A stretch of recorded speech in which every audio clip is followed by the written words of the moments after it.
Welcome to Banga Pathsala channel. প্রিয় বন্ধুরা, আমি আজ থেকে ক্লাস 9 এর ইতিহাসের একটি সিরিজ শুরু করতে যাচ্ছি। তোমরা আজ থেকে বঙ্গ পাঠশালা চ্যানেলে তোমরা যারা ক্লাস 6 থেকে 10 পর্যন্ত পড়াশোনা করছো তাদের জন্য আমি ইতিহাসের অধ্যায় ভিত্তিক আলোচনা শুরু করছি। তো প্রিয় বন্ধুরা, আজকের এই ভিডিওটি হচ্ছে ক্লাস 9 এর জন্য। আমি ক্লাস 9 এর যে প্রথম অধ্যায় সেখান থেকে একটি কোশ্চেন নিয়ে আলোচনা করব এবং পাশাপাশি তোমাদের যে পারিপার্শ্বিক আলোচনা সেই সমস্ত আলোচনাগুলো আমি কন্টিনিউ করব। তো প্রিয় বন্ধুরা, তোমরা স্ক্রিনের দিকে লক্ষ্য করো। আজকে আমি যে প্রশ্নটি নিয়েছি সেটি হচ্ছে 1789 সালে ফ্রান্সের ফরাসি বিপ্লবের সামাজিক, অর্থনৈতিক ও রাজনৈতিক কারণগুলো আলোচনা করো। তো প্রিয় বন্ধুরা, এটা বোঝার জন্য তোমাদের অবশ্যই কয়েকটি টার্ম জেনে রাখতে হবে, কয়েকটি জিনিস তোমাদের মনে রাখতে হবে। সেটা হচ্ছে কি, 1789 সালের পূর্বে ফরাসি সমাজের যে সামাজিক স্ট্রাকচার, তোমরা লক্ষ্য করো স্ক্রিনের দিকে, অর্থাৎ শ্রেণীবিভক্ত সমাজ ব্যবস্থা, সে সম্পর্কে তোমাদের নলেজ থাকতে হবে। তোমাদের আমি একের পর এক আলোচনা করব অবশ্য, ঠিক আছে। তারপরে তোমাদের সেই সময়কার যারা রাজা তাদের সম্পর্কে কনসেপ্ট রাখতে হবে এবং অত্যাচারের প্রতীক যে বাস্তিল দুর্গ, একটা জেল, সেটা সম্পর্কে তোমাদের ধ্যান থাকতে হবে।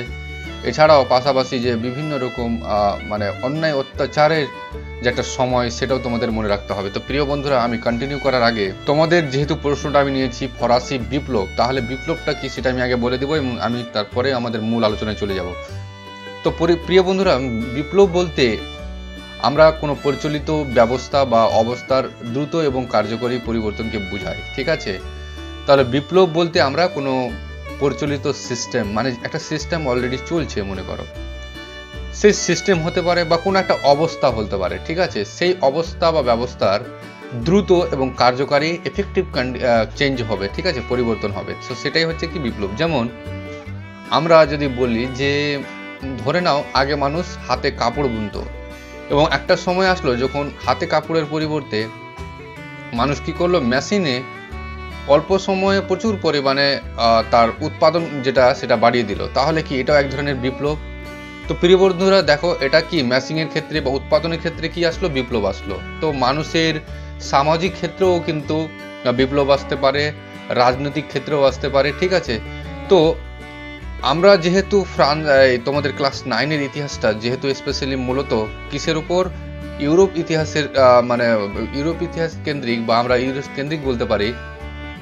তো প্রিয় বন্ধুরা, এই ইউরোপ মহাদেশ কেন্দ্রিক ইতিহাসের শুরুই হচ্ছে কোথা থেকে, ফ্রান্স থেকে। এবং ফ্রান্সের প্রথম যে টপিক সেটা হচ্ছে কি, ফরাসি বিপ্লব। তো প্রিয় বন্ধুরা, ফরাসি বিপ্লবের সামাজিক, অর্থনৈতিক, রাজনৈতিক কারণগুলো আমরা এবার দেখে নিই। তোমরা স্ক্রিনের দিকে ভালো করে লক্ষ্য করো। 1789 সালে ফ্রান্সে যে বিপ্লব হয়েছিল তা শুধু ফ্রান্সের ইতিহাসে নয়, বিশ্বের ইতিহাসে একটা অত্যন্ত গুরুত্বপূর্ণ ঘটনা ছিল। তো সত্যি বন্ধুরা, কেন গুরুত্বপূর্ণ তোমাদের আমি পরে বলবো বা তোমরা পরে অটোমেটিকলি জানতে পারবে।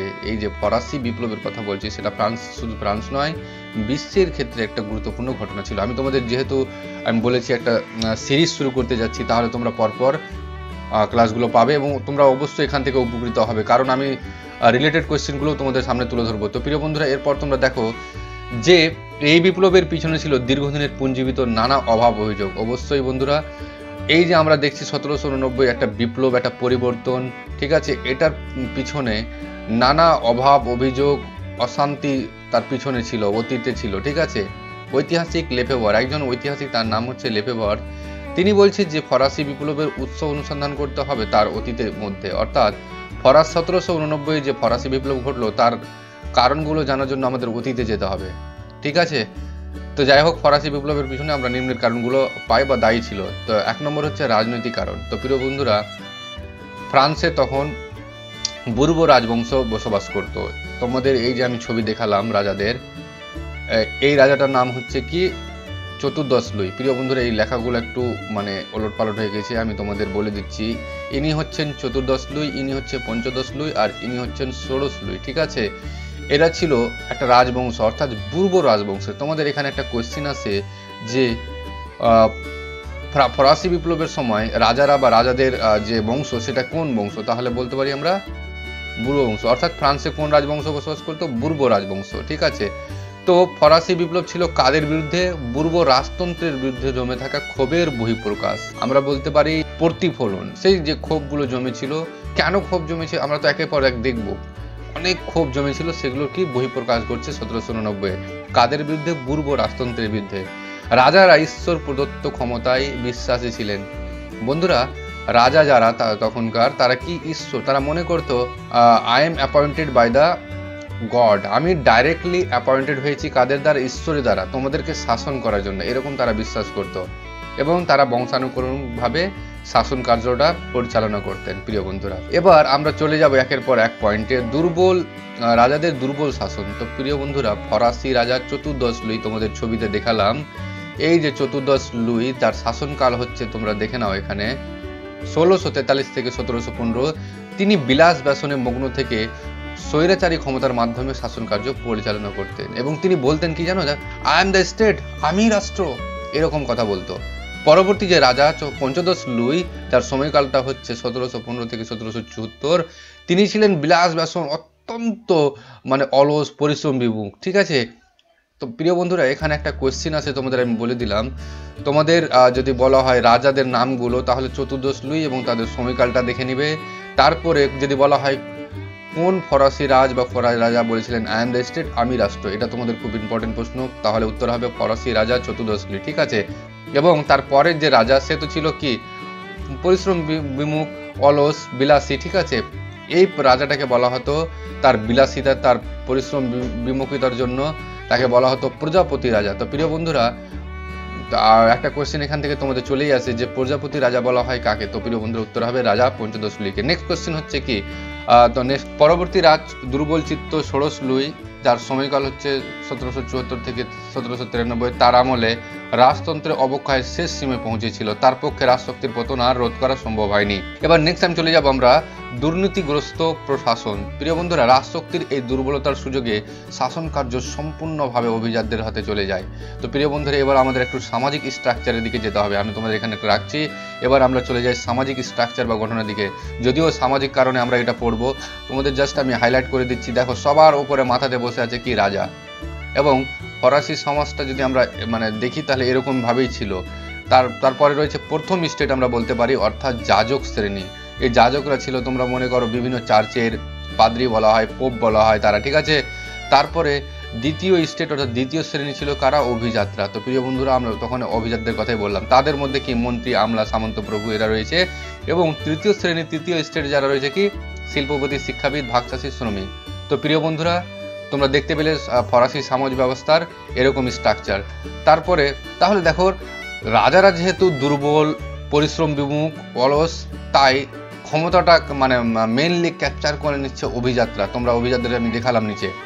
এবার তারা আবার কি করছে, মানে বিচার মানে সম্পূর্ণ তারা তো যদি অভিজাতদের হাতে চলে যায় এবং শাসন ব্যবস্থা সম্পূর্ণভাবে স্বৈরাচারী ও দুর্নীতিগ্রস্ত হয়ে পড়ছে, এবং তারা আবার কি করছে, ইন্টেন্ডেন্ট নামক কর্মচারীদের দ্বারা শাসন কার্যটা পরিচালনা করছে লোকাল এরিয়াতে। ঠিক আছে, লোকাল এরিয়া বলতে তোমাদের যদি আমি চিত্রটা দেখাই, তাহলে তোমরা মনে করো এটা যদি ফ্রান্স হয় টোটালি, ঠিক আছে, তাহলে ছোট ছোট যে সমস্ত প্রদেশ আমরা আছে, সেই সমস্ত, এটা মনে করো মেন রাজা এখানে রয়েছে, এবং এটা হচ্ছে কেন্দ্র শক্তি, এবং আমরা ওগুলোকে বলি প্রদেশ বা প্রাদেশিক মানে জায়গা আমরা বলতে পারি, প্রদেশ। ঠিক আছে, এবার এই সমস্ত জায়গাগুলো যেহেতু অভিজাতদের দখলে আছে, এবার অভিজাতরা কি করছে, ইন্টেন্ডেন্ট নামক এক প্রকার কর্মচারীদের দ্বারা কি করছে, শাসন কার্য পরিচালনা করছে। এবং তোমরা জানো, এখানকার যারা জনগণ, তাদেরকে এত টর্চার করছে, এত শোষণ করছে অর্থের জন্য, যে জনগণ এই সমস্ত ইন্টেন্ডেন্টদের বলছে অর্থলোলুপ নেকড়ে। তো প্রিয় বন্ধুরা, আমরা এর পরের দিকগুলো দেখে নিই। দেখো, ইন্টেন্ডেন্ট নামক কর্মচারীদের হাতে চলে গেল। এবার তারা নিজ স্বার্থ সিদ্ধির জন্য চরম অত্যাচারী হয়ে ওঠে, এবং তারা জনসাধারণ তাদের অর্থলোলুপ নেকড়েতে ভূষিত করে। অর্থাৎ তাদের যে শোষণ, এত অত্যাচার মানে অর্থের জন্য, টাকার জন্য, তাই জনগণ ওদের অর্থলোলুপ নেকড়ে অভিহিত। তাহলে প্রিয় বন্ধুরা, এখান থেকে যদি শর্ট কোয়েশ্চেন আসে যে ইন্টেন্ডেন্ট কারা, তোমরা বলবে যে ফ্রান্সের প্রাদেশিক কর্মচারী। ঠিক আছে, আর জনগণ অর্থলোলুপ নেকড়ে কাদের বলা হয়, তাহলে ইন্টেন্ডেন্টদের। ঠিক আছে, তো প্রিয় বন্ধুরা, তারপর দেখো, লেতর দ্য ক্যাসে নামক গ্রেপ্তারি পরোয়ানা সাহায্যে তারা যে কোনো সাধারণ মানুষকে বিনা বিচারে বন্দী করে রাখতে পারতো।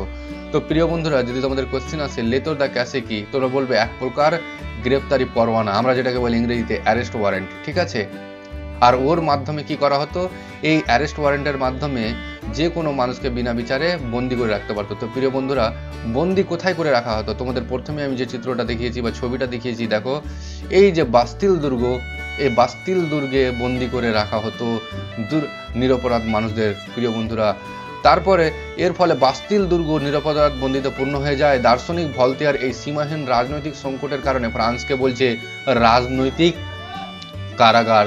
তো প্রিয় বন্ধুরা, এখান থেকেও একটা কোশ্চেন আসে যে এই যে আনব্যালেন্স অত্যাচার জনিত যে সমাজ ব্যবস্থা, এই সমাজ ব্যবস্থাকে, এই রাজনৈতিক কন্ডিশনকে, এই যে অসাম্যের রাজনৈতিক কন্ডিশন, এই অসাম্যের রাজনৈতিক কন্ডিশনটাকে, অবস্থাটাকে ব্যঙ্গ করে দার্শনিক ভলতেয়ার বলছে ফ্রান্স ছিল রাজনৈতিক কারাগার। ঠিক আছে, তো প্রিয় বন্ধুরা, এই ছিল তোমাদের রাজনৈতিক কারণ। তারপরে আমরা চলে যাব সামাজিক কারণ। প্রিয় বন্ধুরা, ফরাসি বিপ্লবের অন্যতম কারণ ছিল শ্রেণীভুক্ত সমাজ ব্যবস্থা। হ্যাঁ বন্ধুরা, তোমাদের আমি যে চিত্রটি দেখালাম শ্রেণীবিভক্ত একটা ত্রিভুজের মতো শ্রেণীবিভক্ত সমাজ ব্যবস্থা অনেকটাই না, মোটামুটি 99% দায়ী ছিল। ঠিক আছে, সমগ্র ফরাসি সমাজ তিনটি প্রধান শ্রেণীতে বিভক্ত, যথা যাজক, অভিজাত ও সাধারণ মানুষ। তো প্রিয় বন্ধুরা, তোমাদের আগে আমি চিত্রটি দেখিয়েছি, আর একবার দেখিয়ে দিচ্ছি। তো সমগ্র সমাজ ব্যবস্থা তিনটি শ্রেণীতে বিভক্ত ছিল, যাজক, অভিজাত এবং সাধারণ মানুষ বা তৃতীয় শ্রেণী। আমরা প্রথম স্টেট, দ্বিতীয় স্টেট, তৃতীয় স্টেটও বলতে পারি। ঠিক আছে, তারপরে আমরা আলোচনায় চলে আসছি। দেখো, প্রথম যে শ্রেণী সেটা হচ্ছে কি, যাজক। ফরাসি সমাজ ব্যবস্থা যাজকরা ছিল প্রথম শ্রেণী। প্রিয় বন্ধুরা, এরা ছিল বিশেষ সুবিধাভোগী এবং ফ্রান্সের মোট জনসংখ্যার 1%, যা ছিল 1,20,000। প্রিয় বন্ধুরা, তোমরা যদি চিত্রটা লক্ষ্য করো তাহলে এরা ছিল মাত্র 1% লোক হয়েও এরা কি করতো, ধরো সব থেকে যে তৃতীয় সম্প্রদায় তাদেরকে অত্যাচার করতো এবং সমস্ত রকম সুযোগ সুবিধা থেকে বঞ্চিত করে রেখেছিল। প্রিয় বন্ধুরা, তারপরে তোমরা দেখো এরা বিভিন্ন রকম কর আদায় করলেও নিজে কোনো রকম কর দিত না, রাষ্ট্রের সমস্ত রকম সুযোগ সুবিধা এদেরই ভোগ করতো। তো প্রিয় বন্ধুরা, তোমরা আশা করছি বুঝতে পেরে গেছো প্রথম সম্প্রদায়ের আসল রূপ। ঠিক আছে, তারপরে দ্বিতীয় শ্রেণী আমরা দেখিনি। তো বলছে ফরাসি সমাজে অভিজাতরা, তোমরা এখানে বর্গীজ করে দিবে, অভিজাতরা ছিলেন দ্বিতীয় শ্রেণী। এরা ছিলেন ফ্রান্সের মোট জনসংখ্যার 1.5%, অর্থাৎ 1.5%, যেটা ছিল 3,50,000। প্রিয় বন্ধুরা, মোট জনসংখ্যার 3,50%, যেটা হচ্ছে 1.5%, সেটা হচ্ছে ফ্রান্সের অভিজাত শ্রেণী। ফ্রান্সের মোট জমির 20% ছিল এদের দখলে, আর এরা জমির জন্য সরকারকে কোনো রকম ডাইরেক্ট কর দিত না, প্রত্যক্ষ কর দিত না, আবার সরকারের বিভিন্ন উচ্চপদগুলি এরাই ভোগ করতো। তো প্রিয় বন্ধুরা, যাজক, অভিজাত এরা দুই শ্রেণী ছিল, কি, ক্ষমতালোভী, স্বার্থান্বেষী, এরা অত্যাচার করত এবং সমস্ত রকম সুযোগ সুবিধা ভোগ করত। প্রিয় বন্ধুরা, এবার আমরা চলে যাই তৃতীয় শ্রেণী। ফরাসি সমাজের ব্যবসায়ী, কৃষক, শ্রমিক, বুদ্ধিজীবী, সর্বহারা সকলেই ছিলেন তৃতীয় শ্রেণীভুক্ত। মোট জনসংখ্যার এরা ছিল 96 থেকে 97%। এরা ছিল অসাম্যের শিকার, সমাজে এদের কোনো মর্যাদা ছিল না, সমস্ত রকমের কর এই তৃতীয় শ্রেণীকে দিতে হতো। বন্ধুরা, এরা নানা রকম শোষণ সহ্য করতে না পেরে শেষ পর্যন্ত বিপ্লবের পথ বেছে নিয়েছিল, অর্থাৎ প্রতিবাদের পথ বেছে নিয়েছিল 1700। তো প্রিয় বন্ধুরা, আশা করছি তোমরা যে ফরাসি বিপ্লবের আগের যে সামাজিক কন্ডিশন, প্রিয় বন্ধুরা, তোমরা আশা করছি বুঝতে পেরে গেছো। মানে কোনো রকম ন্যায় বলে জিনিস ছিল না, সাম্য বলে কোনো জিনিস ছিল না, স্বাধীনতা বলে কিছু জিনিস ছিল না বন্ধুরা। তাই ফরাসি বিপ্লবের এরা মূল ধ্বনিই নিয়েছিল সাম্য, মৈত্রী, স্বাধীনতা। প্রিয় বন্ধুরা, এখান থেকে তোমাদের একটা কোশ্চেন আসে যে ফরাসি যারা বিপ্লব করেছিল তাদের মূল স্লোগান কি ছিল, মূল নীতি কি ছিল? তো প্রিয় বন্ধুরা, মূল নীতি ছিল তিনটি, সাম্য, মৈত্রী, স্বাধীনতা। আমরা এবার অর্থনৈতিক কারণে চলে যাব। অর্থনৈতিক কারণে তোমরা দেখতে পাবে যে শূন্য রাজকোষ ও ফ্রান্সের আর্থিক দুরবস্থা বিপ্লবের জন্য বহুলাংশে দায়ী ছিল।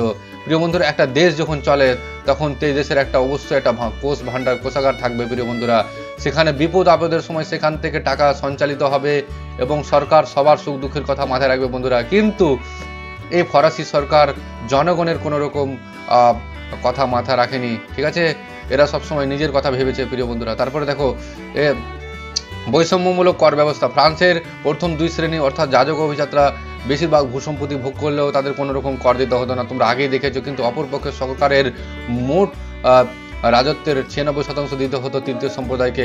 বিভিন্ন ধরনের কর প্রদানের পর তাদের হাতে মাত্র কত শতাংশ থাকতো? 20%, অর্থাৎ 5 ভাগের 1 ভাগ বন্ধুরা থাকতো, বাঁচত। যদি 100 টাকা ইনকাম করে তাহলে 20 টাকা বাঁচত। এই অত্যাধিক করের বোঝা তৃতীয় সম্প্রদায়কে বিদ্রোহী করে তুলেছিল। এছাড়া দ্রব্য মূল্য বৃদ্ধি, রাজার আরও কর আরোপের চেষ্টা এবং সর্বোপরি ব্যয়বহুল যুদ্ধ ফ্রান্সকে অর্থনৈতিক দিক থেকে শেষ করে দিয়েছিল, যার ফলে সাধারণ মানুষের শেষ পর্যন্ত বিদ্রোহের পথ বেছে নেওয়া ছাড়া আর কোনো উপায় ছিল না। বন্ধুরা, আমি তোমাদের অর্থনৈতিক কারণটা একটু বুঝিয়ে দিই। তোমরা 3 জন রাজা দেখলে, তোমরা এখানে চিত্র দেখো। এরা ছিল কি, অলস, পরিশ্রম বিমুখ, দৈবতন্ত্রে, রাজার ঈশ্বর প্রদত্ত ক্ষমতায় বিশ্বাসী, সবসময় আয়াস করতো, তারপরে অলস জীবনযাপন করতো, পরিশ্রম করতো। একটা দেশের পক্ষে এরা ছিল ক্ষতিকারক। তাছাড়া এরা আবার কি করতো, এরা আবার বিভিন্ন রকম ইউরোপে যখন বিভিন্ন যুদ্ধ চলছে অকারণে এরা যুদ্ধে জড়িয়ে যেত প্রিয় বন্ধুরা। তো যুদ্ধ কখনোই শান্তি নিয়ে আসে না, নিয়ে আসে ক্ষতি, ধ্বংস, মৃত্যু। তো প্রিয় বন্ধুরা, এরা যেহেতু যুদ্ধে জড়িয়েছিল, তো যুদ্ধে জড়িয়ে যাওয়ার ফলে ফ্রান্সের অর্থনৈতিক সংকট চরমে পৌঁছেছিল, দ্রব্যমূল্যের দাম বৃদ্ধি পেয়েছিল এবং মানুষের জীবন একটা নরকে পরিণত হয়েছিল প্রিয় বন্ধুরা। এই জন্যই ফ্রান্সের মানুষ শেষ পর্যন্ত সরকারের বিরুদ্ধে গিয়েছিল, বিপ্লব করেছিল এবং চেয়েছিল সাম্যমৈত্রী স্বাধীনতা। তো প্রিয় বন্ধুরা, তোমরা দেখতে পেলে আমরা বলতে পারবো লাস্টে যে উপরিক্ত আলোচনার পরিপ্রেক্ষিতে আমরা বলতেই পারি যে 1789 সালে ফ্রান্সে যে বিপ্লব হয়েছিল তা মূলত দীর্ঘদিনের সামাজিক, অর্থনৈতিক, রাজনৈতিকভাবে অত্যাচারিত তৃতীয় সম্প্রদায়ের এক বলিষ্ঠ প্রতিবাদ।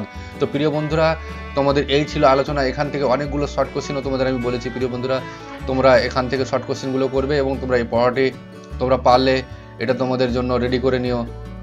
তো প্রিয় বন্ধুরা, এই ছিল তোমাদের ফরাসি বিপ্লবের সামাজিক, অর্থনৈতিক ও রাজনৈতিক কারণ। তোমাদের যদি এই ভিডিওটি ভালো লেগে থাকে অবশ্যই একটা লাইক দিয়ে দিও এবং তোমাদের যদি পরবর্তী ভিডিওগুলো চাই তাহলে অবশ্যই আমাকে কমেন্ট বক্সে জানাবে, আমি এরকম ভিডিও আনতে থাকবো। আর তোমরা যারা নতুন আছে চ্যানেলটিকে সাবস্ক্রাইব করে নিও।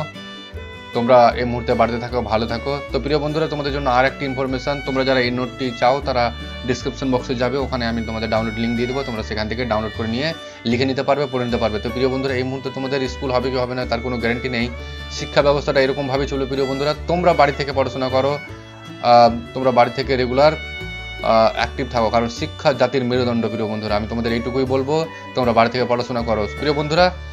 আজকের মতো এইটুকুই, তোমরা ভালো থাকবে, ধন্যবাদ।